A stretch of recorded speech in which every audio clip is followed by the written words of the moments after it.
Welcome back to another edition of Book Talk with Tracy. I'm sitting in my basement, actually, surrounded by some of the things that my husband and I have collected over the years. Some people call it junk.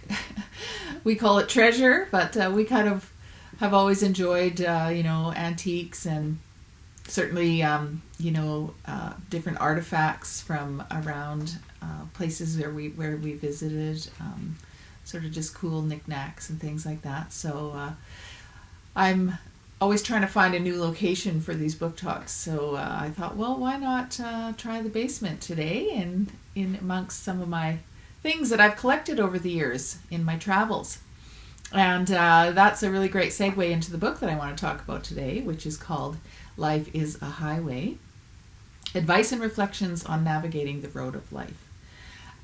So this short little devotional had kind of an interesting beginning.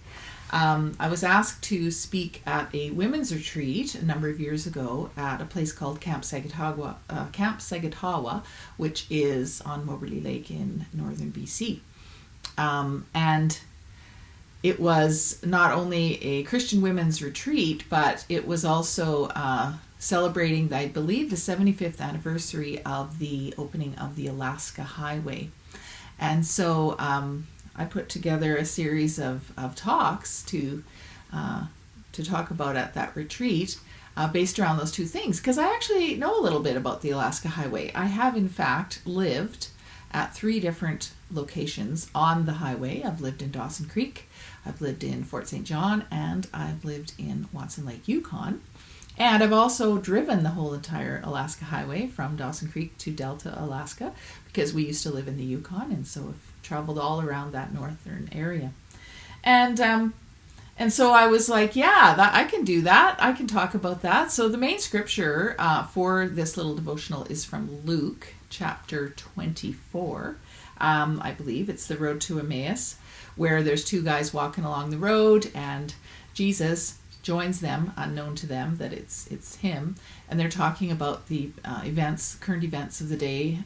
Number 1 being that Jesus had been crucified, and then later on he expounds the scriptures to them as they're walking along, and then suddenly their eyes are opened and they discover it's him. And so I saw a lot of really great parallels to life and to my own life in that portion of scripture. So all of my talks were based on that, and that was a jumping off point for the series that I was giving at that retreat. And when I got home, I thought, this is actually kind of good stuff. Maybe I should put that into a little devotional book. And so that's what I did. And it's short. I believe there's 9 chapters altogether. And at the end of each chapter, there are some short reflective questions that you can talk about.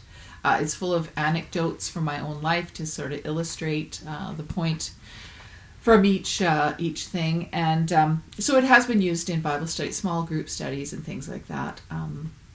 But it is based on my own experiences, because not only have I lived on the Alaska Highway, but I have actually moved a lot. My life has been a highway.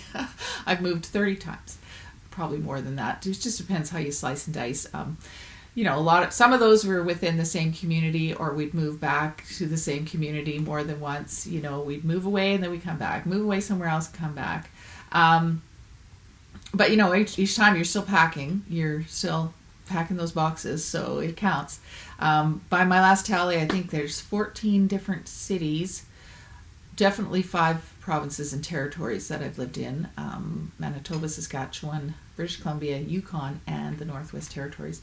So I know a little bit about life on the road, which, there's stories in here. Obviously, since I wrote this, I've had other things happen in my life, as we all do.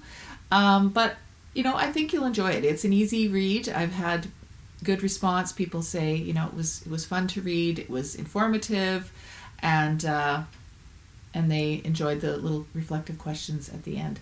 So if you're interested, you can definitely pick up a copy of that wherever books are sold. Or you can visit my website, which is tracykrause.com. And that is no E in Tracy, 2 S's in Krause. People often get that wrong, but that's okay. And, if you feel led, a review would be really great. If you enjoy it for any reason, a really short sentence or two really helps. So that's all I'm going to say about that. Anyway, coming to you from my basement, I will talk to you again next time on Book Talk with Tracy. Bye-bye.